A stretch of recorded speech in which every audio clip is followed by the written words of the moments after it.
अच्छा अपना अब्दुलमान है ਅਸੀਂ ਅੱਖਾਂ 'ਚ ਨਬੀਨੇ ਆ 8-9 ਸਾਲ ਤੋਂ ਬੱਚੇ ਆਸੇ ਨਬੀਨੇ ਹੋ ਗਏ ਆ 2 ਬੱਚੀਆਂ ਨੇ ਬੱਚਾ ਕੋਈ ਨਹੀਂ ਤੇ ਘਰ ਦੇ ਹਾਲਾਤ ਖਰਾਬ ਹਨ ਪਏ ਤੇ ਮਸਲਾ ਬਈ ਦਿਲ ਦਾ ਨੁਕਸ ਵੀ ਹੈ ब्लड लीवर दम का असर भी है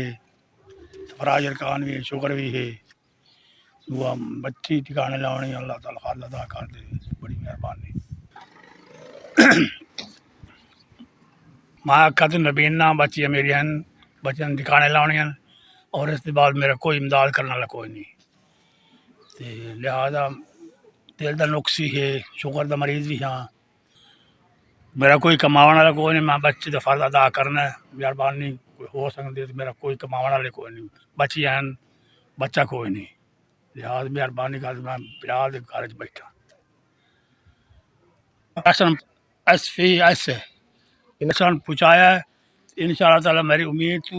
ज़्यादा पहुँचाया है अल्लाह ताला करम करे सी बहुत बहुत शुक्रिया ऐसा तुम्हारे वास्ते दुआ करे सा